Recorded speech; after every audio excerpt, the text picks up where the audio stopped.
us now study the development of science and technology during the Industrial Revolution or the Industrial Age. How do we characterize the Industrial Revolution or the Industrial Age? So, the Industrial Revolution or the Industrial Age is characterized by the use of complex machinery and factories. And also there was a change from being an agricultural community or society to a more urbanized society. So from agricultural to urban society, there was a change or a transformation. Again, because of the use of complex machinery. Alright, so that's how we characterize the industrial age.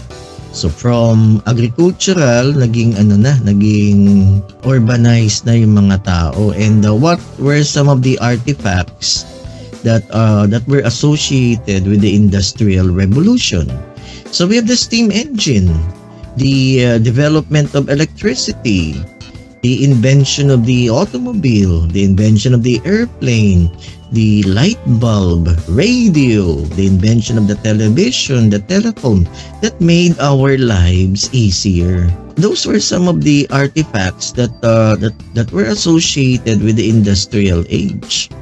And what's the impact of these artifacts to our society? Well, like what I mentioned earlier, it allowed us to change from being agricultural to being more urbanized. So this gave rise to urban centers, and because the inventions that I mentioned earlier, like the radio, the airplane, the automobile, it made our lives easier. So eventually that would lead to the growth of population. So the population expanded, and there was an improvement of living conditions, living standards.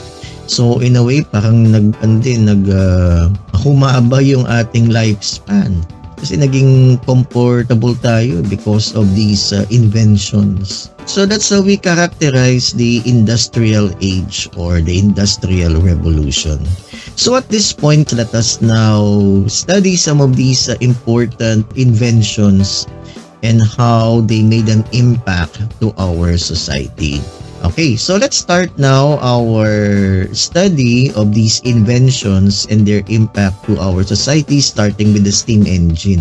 Now, the steam engine, the practical steam engine, was invented by Thomas Savery. Though we know in history that the steam engine first appeared during the Roman civilization. Kaya lang yung steam engine noon, parang toy lang yun eh. Pero it was Thomas Savery who made a practical steam engine. Thomas Savery was an English military engineer and inventor. And in 1698, he patented the first crude steam engine, which was based on Denis Papin's digester or pressure cooker of 1679. And this was the steam pump or the steam engine that was developed by Savery, by Thomas Savery. Though it's far from being perfect. So ito yung una, the steam engine made by Savery was the first commercially successful steam-powered device. Then came another inventor by the name of Thomas Newcomen. Thomas Newcomen was an English blacksmith who invented the atmospheric steam engine. And this was an improvement over Thomas Savery's previous design. So this Newcomen steam engine was an improvement of Savery's steam engine. So mas efficient compared to the steam engine made by Savery. So how does the Newcomen steam engine work? Newcomen steam engine used the force of the atmospheric pressure to do the work. Kaya tinawag na atmospheric steam engine. This process begins with the engine pumping steam into a cylinder. As you could see in this animation, process begins with the engine pumping steam into a cylinder. Ito yung cylinder, yung parang may coating, kulay na pink, tas may blue. The steam was then condensed by cold water. So yung pink color, that's the steam. Alright, so the steam pushes the pump upward. Then the steam was then condensed by cold water, which will eventually create a vacuum inside the cylinder. So ito yung blue, that's cold water. So the resulting atmospheric pressure will push the piston down. So that's how the Newcomen steam engine works, using atmospheric pressure. So the steam pushes the piston upwards. Then yung blue na ito, that's the cold water. Cold water will cool the steam, creating a vacuum inside the cylinder. So that vacuum will allow the piston to be pushed down due to atmospheric pressure. So the resulting atmospheric pressure will push the piston down.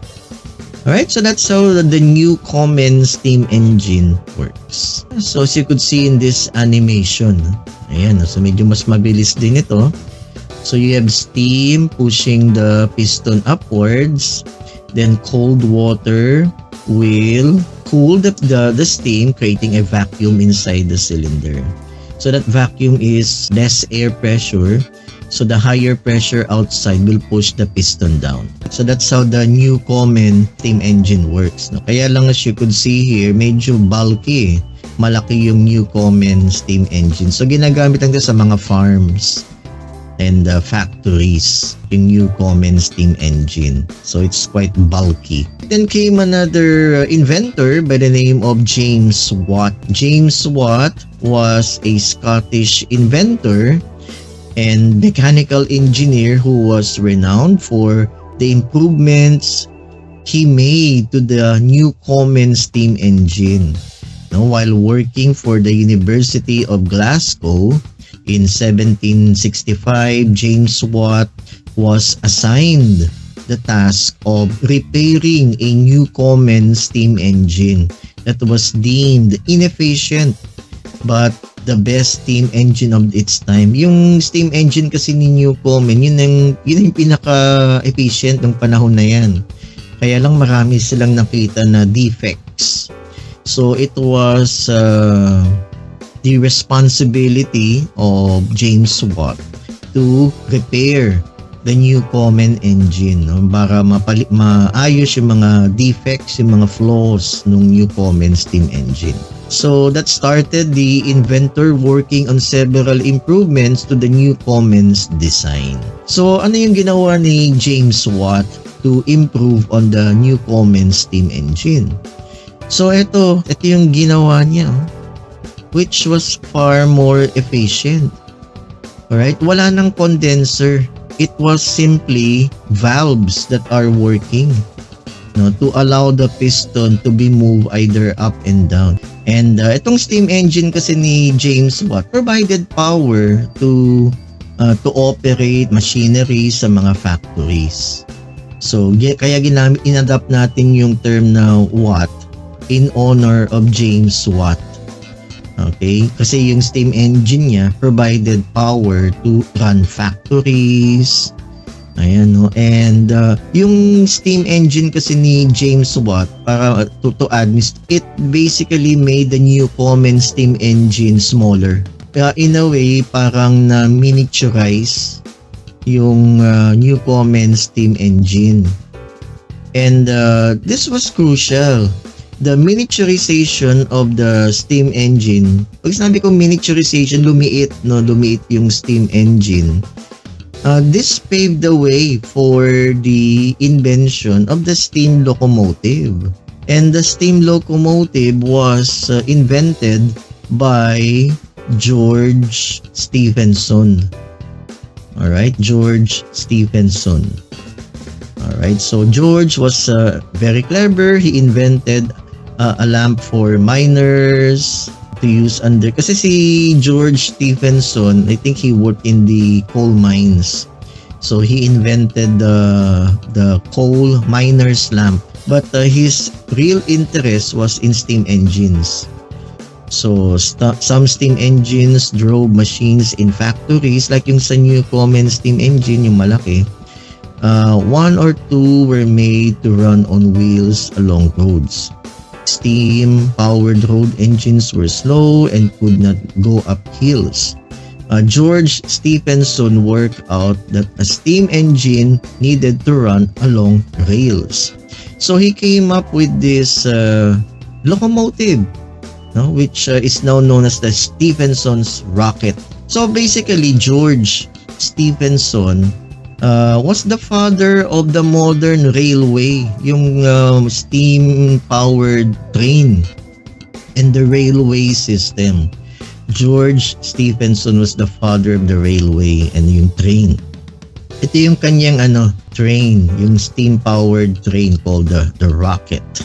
So, isn't that fascinating, di ba? And what do you think would be the impact of the invention of the steam engine and eventually the invention of the steam locomotive? What do you think would be the impact of that? So, well, the impact of the steam locomotive created new jobs, forcing people to move into cities.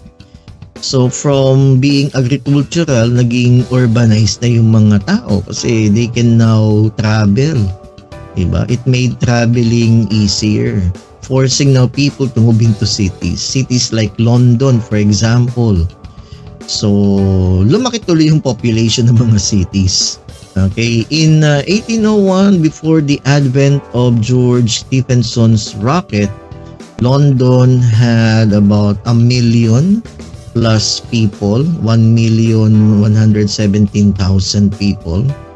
Then after the invention of the steam locomotive, yung rocket, population of London had doubled to 2 million plus people in 1851. So it made transportation easier. So many people move into cities that created new jobs. So lumobo yung population ng mga major cities like London. Alright, so that's the impact of the steam locomotive. It made transportation easier to the people. And in relation to this, dito rin nakuha yung yung term. Dito rin siguro na develop yung term na horsepower. No, because the people during that time, diba, they were comparing the steam locomotive to horses. So, kasi radical na invention to, biruin nyo, you don't need horses anymore to travel, diba? Before the industrial age, people travel through carriage, yung mga may horse, yung kalesa, parang ganon, di ba? Now, because of the invention of the steam locomotive, kino-compare ngayon nila yung traveling by horse and traveling by steam locomotive. Doon na-develop yung term na horsepower. Alright, so that was the impact of the steam locomotive. Okay, let's talk about now the invention of the automobile. Ang laki ng impact nitong automobile sa atin. So, the automobile, the invention of the automobile can be given credit to Carl Benz. So anyway, Carl Benz patented a three-wheeled horseless carriage. Yan parang yung kalesa na walang kabayo, horseless carriage, known as the motor wagon. In 1886, it was the first true modern automobile. Yung motor wagon na yan, ginawa ni Carl Benz and patented that design. So it was the first true modern automobile, meaning Benz is often identified as the man who invented the car. Benz also patented his own throttle system. And yung mga nakikita natin ngayon sa kotse, sa modern automobile, yung throttle system, yung accelerator, spark plugs, yung transmission, gear shifters, water radiator, yung carburetor that mixes air and gasoline inside the automobile, and other fundamentals to the automobile design that we enjoy now. Si Benz talaga ang gumawa niyan. Okay, so that's Carl Benz, known as the guy who invented the car. This was his three-wheeled horseless carriage. Ayan, ito. Ayan, di ba parang kalesa pero walang kabayo yan. Kaya ang mga tao nun gulat na gulat dito. Ay, pala ba't walang kabayo? No, kaya kinonsider nun si Carl Benz na witch. Kasi napatakbo niya to na walang kabayo. Biruin nyo, no? Magic daw, but it's science. So pag-usapan ngayon natin to, saan nakuha yung name na Mercedes? 'Di ba? Kasi mas kilala natin yung salitang Mercedes-Benz. So, the name Mercedes or the name Mercedes first emerged in 1901, shortly after the death of Daimler. Ito yung partner ni Carl, si Daimler. Kaya meron company na Daimler-Benz. Emil Jelinek, a German-born racing enthusiast and entrepreneur, helped to market the horseless carriage of Daimler-Benz to the wealthiest circles yan sa Germany. So, minarket ngayon ni Emil Jelinek, no, minarket yung automobile, yung car nila Daimler-Benz. In 1899, Jelinek drove in a race in Nice, France, or Nice ba yan or Nice? Nice, France, under the name Monsieur Mercedes. Mercedes was the name of his daughter, no, yung daughter ni Jelinek, whose Spanish Christian name translates to mercy, Mercedes meaning mercy.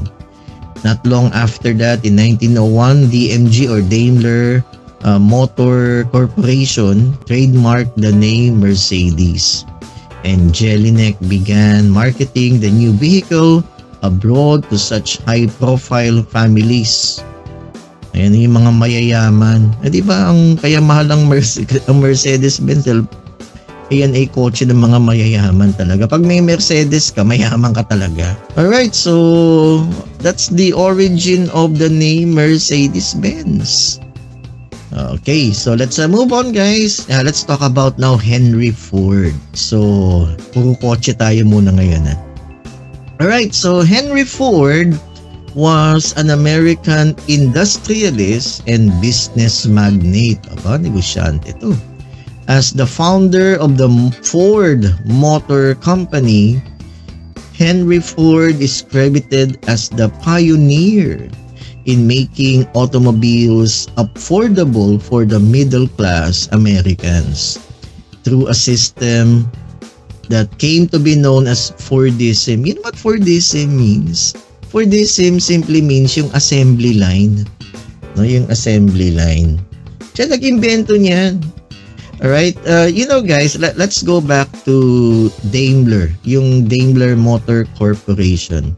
So, if you are aware, yung mga automobiles before Henry Ford, they were assembled by hand.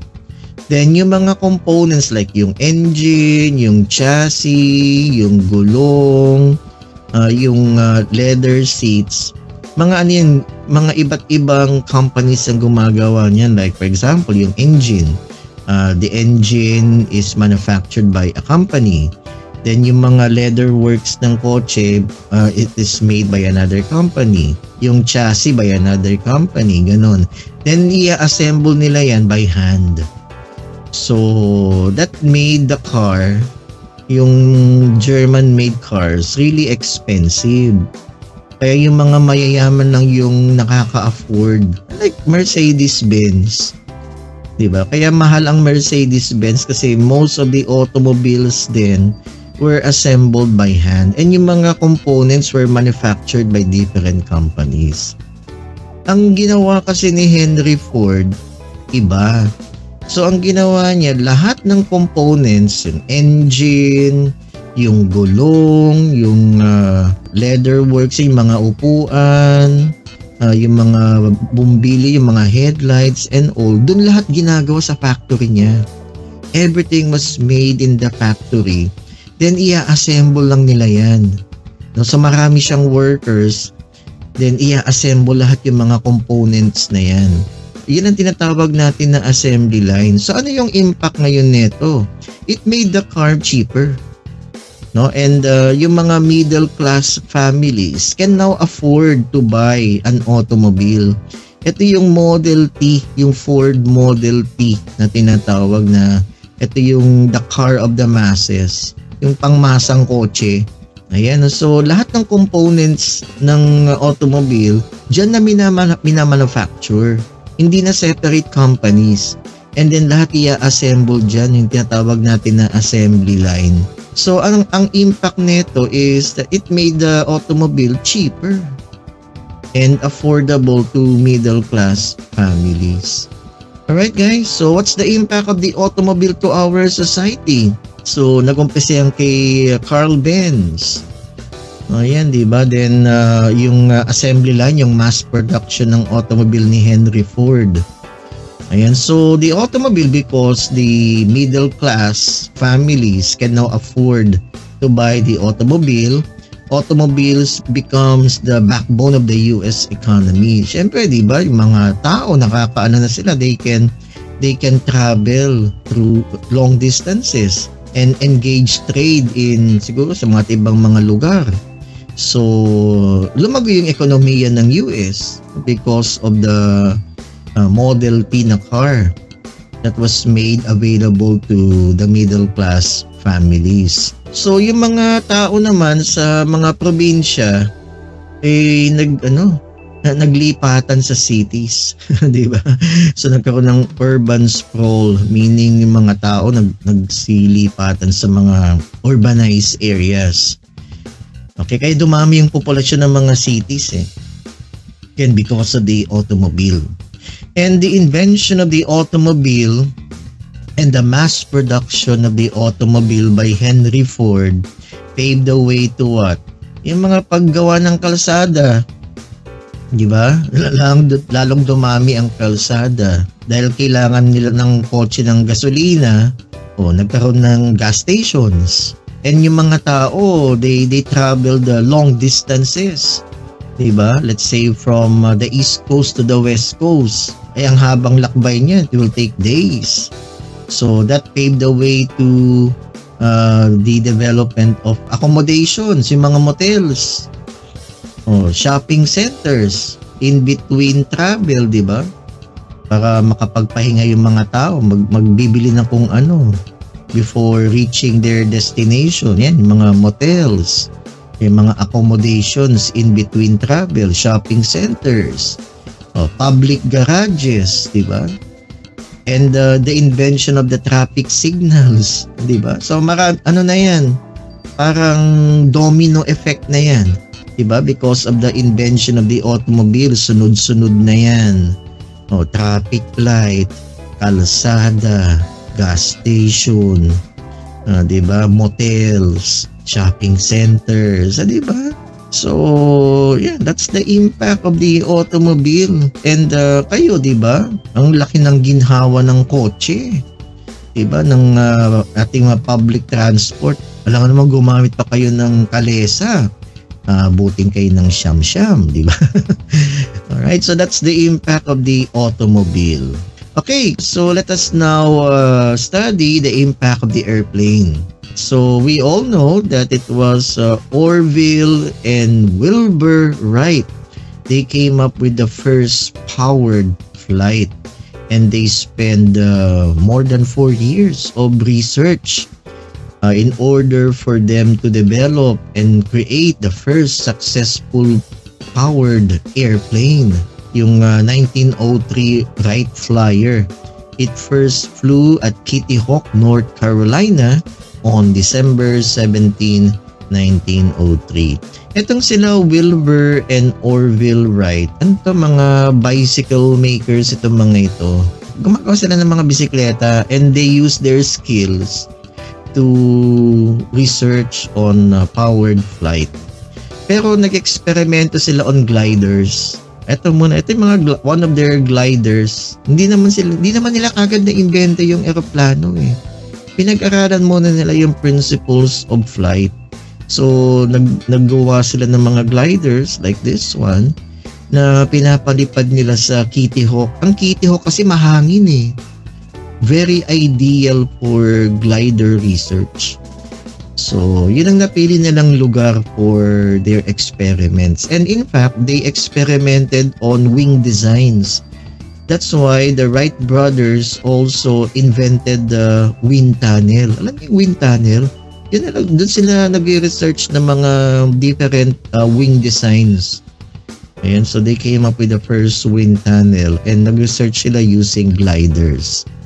So, they came up with the first, ito yung Wright Brothers Flyer. So, meron siyang internal combustion engine that powered two propellers. The flight lasted only for several seconds lang. But this was a historic, monumental flight. So, this demonstrated that powered flight was possible. So, ito yung mga Wright brothers. So, they came up with the first airplane, the first powered flight. And eventually, this led to the development of many aircrafts. Ayan, di ba? That was used by the military. Actually, the military bought the patent, no, yung Wright brothers plane nila and ginamit for military purposes. Ayan, so these were just some of the early aircrafts during World War I and World War II. And ito naman, itong Messerschmitt Me-262, this was powered by jet engine. No, yung Messerschmitt. This was the first jet-powered aircraft that was used by the Nazi party, yung Nazi Germany.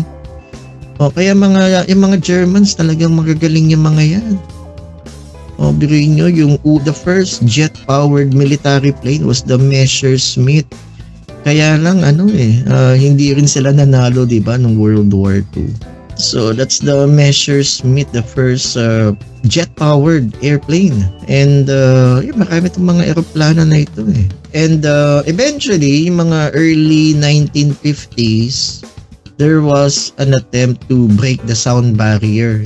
Yung supersonic flight, faster than the speed of sound.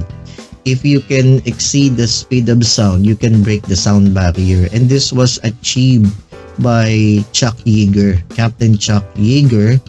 Ito yung kanyang airplane, yung X-1. Ang pangalan ng kanyang X-1 plane, he christened it as Glamorous Glennis. Yan yung pangalan ng asawa niya, Glamorous Glennis. So the X-1 was the first airplane to break the sound barrier, no? So the first supersonic aircraft, no? The X-1. Actually, itong X-1 was powered by rocket motors. So there were several rocket motors that powered the X-1 to supersonic speeds. Ayan, so that was Chuck Yeager's first supersonic flight using the X-1.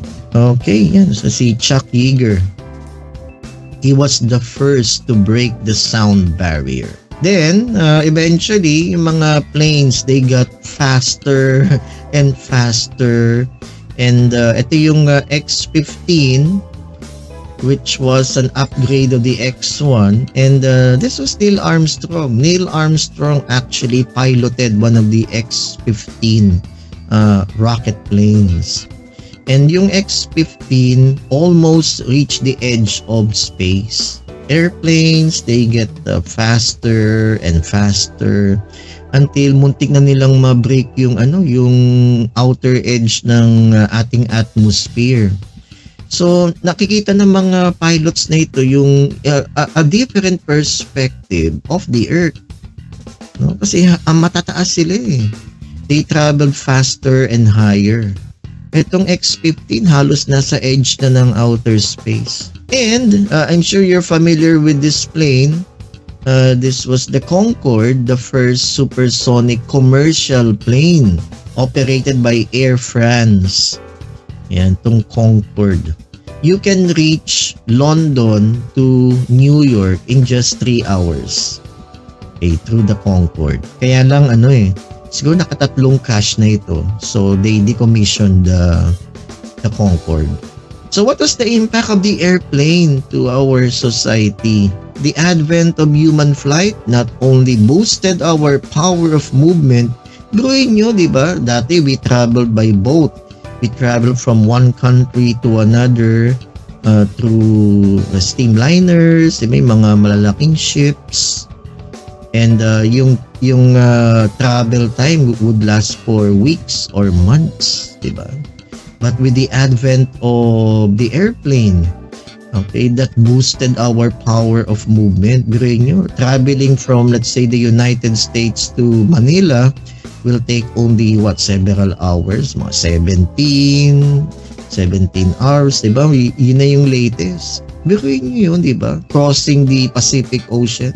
So, it boosted our power of movement. We can now travel from one continent, one country to another using the airplane.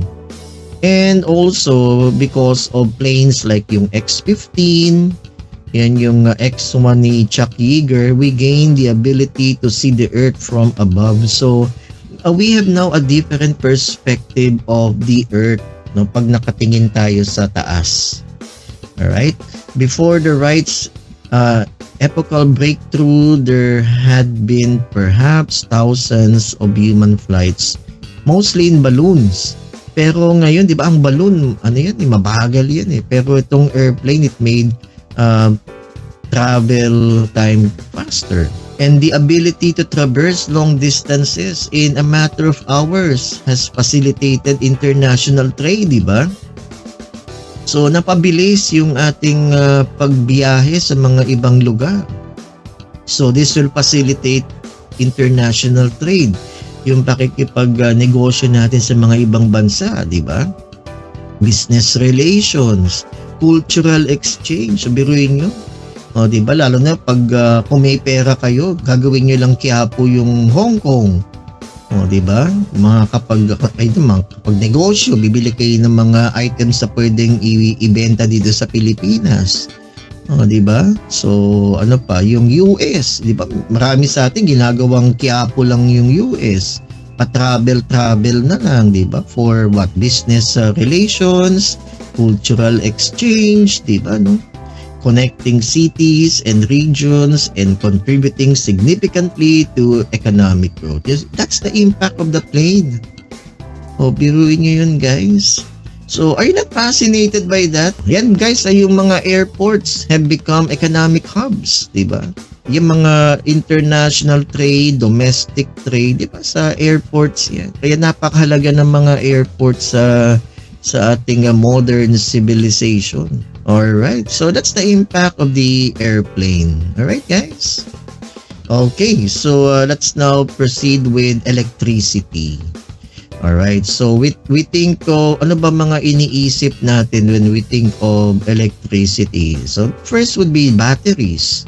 Now, the first battery was invented in 1799 by Alessandro Volta. Now you know how we got the term voltage, volt, no? So we give credit to Alessandro Volta, but the invention of the battery by Alessandro Volta was based on a study made by Luigi Galvani in 1780. Right, building on Galvani's 1780s discovery of how a circuit of two different metals and a frog's leg can cause the frog's leg to respond. So ito yung to give you an idea, guys, kung paano nagawa ni Alessandro Volta yung kanyang battery based on Luigi Galvani's discovery. Ito yung ginawa kasi ni Galvani. Ayan, no? So Luigi Galvani had discovered that the muscle of a dead frog could twitch if electricity would pass through it. So, ito yung ginawa ni Luigi Galvani. So, you have here two different metals no? Then kinabit niya itong dalawang metals na ito, let's say zinc and copper. Nilagay niya ito sa legs ng palaka. Now, when he formed a circuit, tapos andun yung frog's legs, nag-twitch yung yung legs ng frog. You can do this actually na pag kinuryente nyo yung, kunyari yung patay na palaka, mag-twitch yung palaka. So, that means that electricity traveled through the muscle tissue ng palaka, kaya nga nag-twitch because of these two different metals. So, from there, yung experiment ni Luigi Galvani, that was the basis of Alessandro Volta to come up with a battery. No? So, in 1800s, Volta stacked several pairs of alternating copper and zinc disc, now separated by cloth or cardboard soaked in brine water. Yung brine meaning salt water siya, to increase the electrolyte conductivity. Alright guys, so this was the battery made by Alessandro Volta. So may zinc, then may copper, then in between meron siyang cloth that was rinsed with brine. Ayan, no? So there guys, ito naka-pile up on top of one another. So ang tawag dito ay yung voltaic pile or voltaic cell. Yan. Yung isang ganito ay isang cell. Yan. So if you place them on top of one another, you form a battery made up of several cells. Ayan, no? A cell is made up of a zinc and copper disc. So that was the first battery made by Alessandro Volta based on the discovery of Luigi Galvani. No, when he experimented on two different metals and the frog's legs. Alright? Okay, so that's the battery. Then also we have the discovery, the contribution of Hans Christian Ørsted. Now, Hans Christian Ørsted had discovered that if you will place a compass besides a closed circuit electricity, like this is the battery, ito yung circuit na to, if you turn on the switch, mag-react yung compass. And you know that a compass is a magnet. It's a magnetic needle. So, nagtaka ngayon si Hans Christian Ørsted. Bakit pag nakasarado yung circuit, yung magnet? So, that means only one thing, that an electric circuit produces a magnetic field. No? Every time you had a closed electric circuit, like ito, yan yung switch na to, sasarado. Every time electricity flows through the circuit, it produces a magnetic field that reacts with the compass. And Ørsted named this electromagnetism. So he discovered that an electric current produces a magnetic field. Guys, this was a very crucial discovery of electromagnetism. Why? This discovery of electromagnetism led another inventor by the name of Michael Faraday to invent the electric motor, the electric generator, using the principle known as electromagnetic induction. Okay, guys, you know what electromagnetic induction is? Ito. So, if a magnet moves inside a coil of wire, like this one, look at this animation. So, you have here a magnet moving inside this coil of wire. This will generate a voltage. Ayan, no? There's electricity flowing dito sa wire if the magnet moves inside. So that's electromagnetic induction.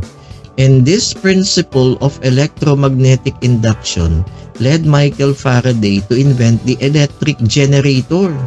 Alright, Michael Faraday devised the world's first electric generator or dynamo in 1821.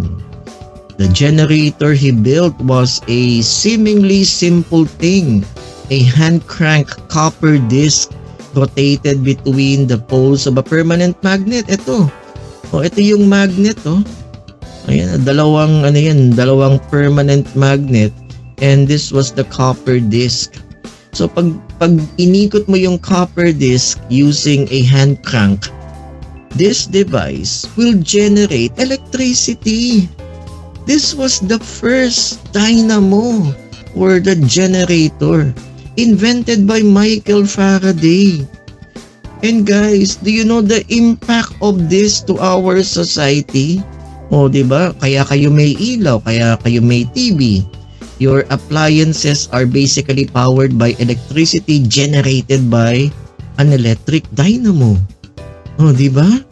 Yeah, so basically the electricity that we enjoy today, diba? The electricity that we're having now is basically generated by the dynamo invented by Michael Faraday.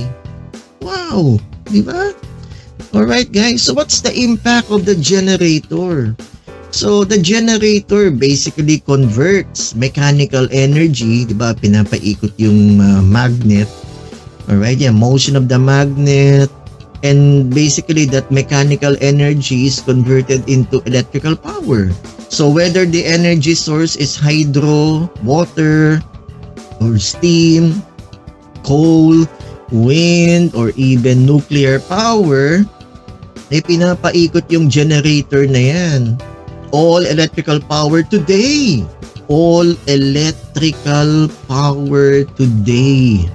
is produced by generators using Faraday's principle. Isn't that fascinating? So that's the impact of the generator invented by Michael Faraday. Alright, let's go to communications. Alright, so I'm sure you have heard of this, the telegraph.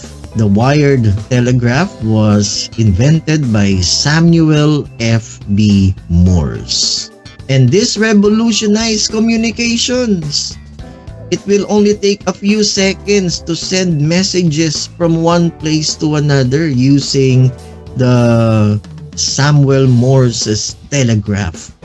And what's good about this, he came up with a code to send messages, and we know this as the Morse code, yung mga series of dots and dashes. Like letter A, one dot and a dash. Letter B, dash, dot, dot, dot.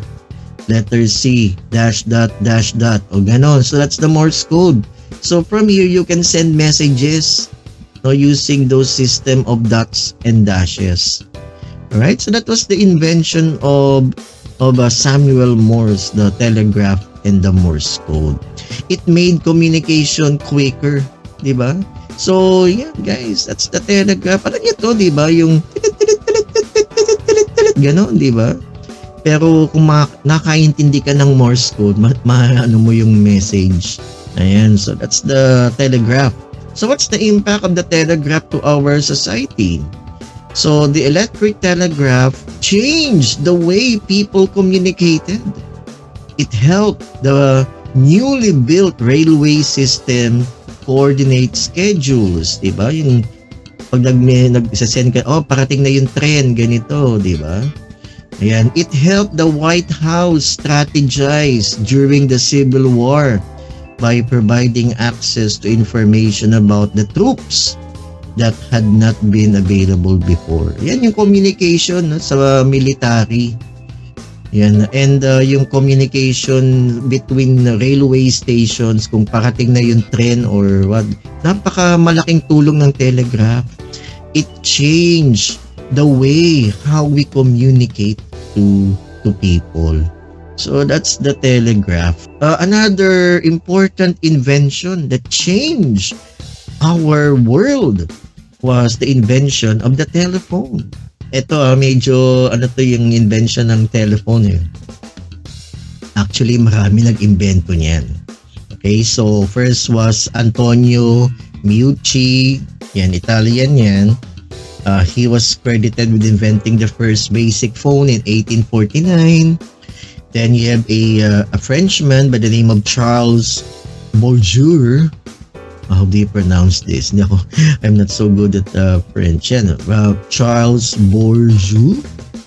right? Devised a phone in 1854.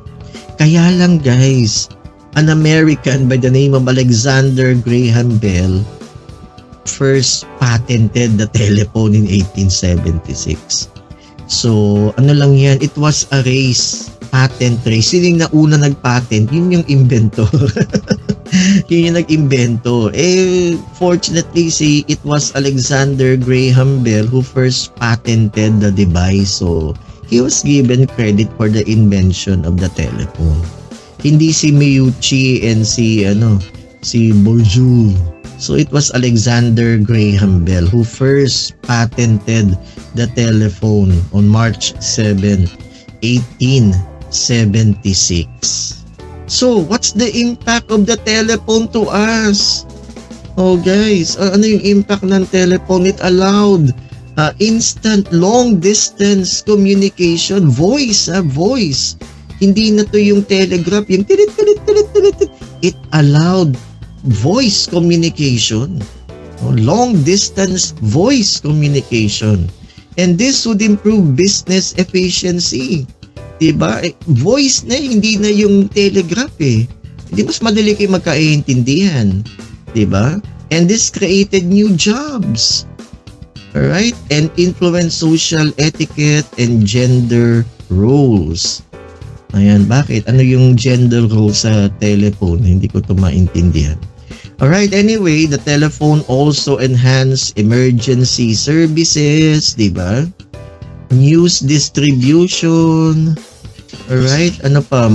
Marking it as a key factor in modernizing society and boosting connectivity.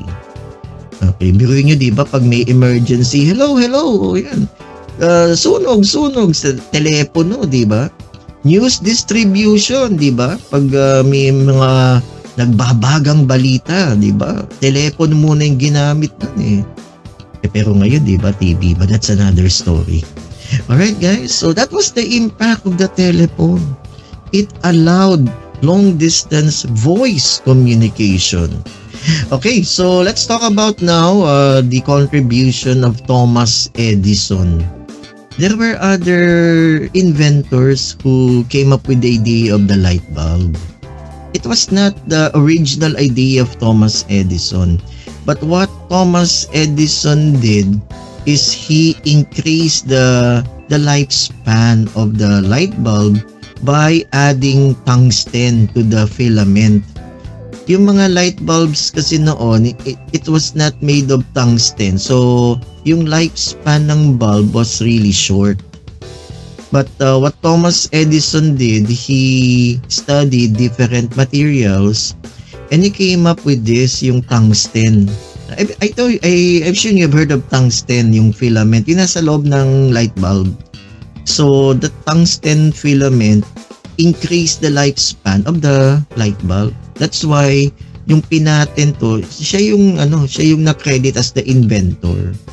Hindi niya binigyan ng credit yung nauna sa kanya. 'Di ba meron silang conflict with Nikola Tesla? Ayan, that's Thomas Edison, guys. And also, aside from the light bulb, kasi he was well known for the light bulb, he also came up with the phonograph. You know what this is? Yung phonograph. So, ito yung device niya. Meron siyang in this metal cylinder, meron siyang aluminum foil. So, ang gagawin dito ni Edison, he will place a cone. Yan, parang ganito. So, every time he speaks, there's a needle dito. That needle will vibrate. Then, it will mark dun sa aluminum foil. Naro-rotate yun The aluminum foil is wrapped around this cylinder and it is rotated by hand. So, habang nagsasalita dito si Edison, yung needle vibrates and it will place markings dun sa aluminum foil corresponding to the vibrations of the needle. So, ang gagawin niya during playback, iikutin ulit niya yung crank, then maglalagay siya ng megaphone to amplify the sound. So, with this, he came up with the first recorded voice. Ayan, no? So, phonograph. So, with this came voice recording. The phonograph allowed people to listen to whatever music they wanted.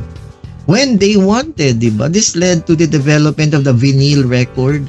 And for as long as they wanted, people began listening to music differently. Diba? Using the vinyl record, and tapos may this led to the development of the tape recorder, eventually to MP3s, diba? Yan, Spotify. Yan, the phonograph was also instrumental in the development of not only jazz, but yung mga devices na yan, like yung mga tape recorders, yung Walkman, what else? Yan, yung mga MP3 players, so that we can listen to music, whatever music we wanted, when we wanted, and where. Kahit saan tayo makinig ng music. All because of the invention of the phonograph by Thomas Edison. So, yung light bulb, kaya lang may mga inventors pa eh. Thomas Edison just improved on the light bulb. Ayan. And also, Edison came up with the kinetoscope. Yung moving pictures. Alam niyo yun, guys? Yung moving pictures lang. Tapos, kinakrank yan. You can see pictures moving. This led to the development of the movie industry, yung mga movie projectors. Alright, so that was the invention of Edison. Ayan, yung early motion picture projector or the kinetoscope. Ayan, so this led to the development of movies, cinema. So, isn't that fascinating, di ba? Yung mga ginawa ni Edison.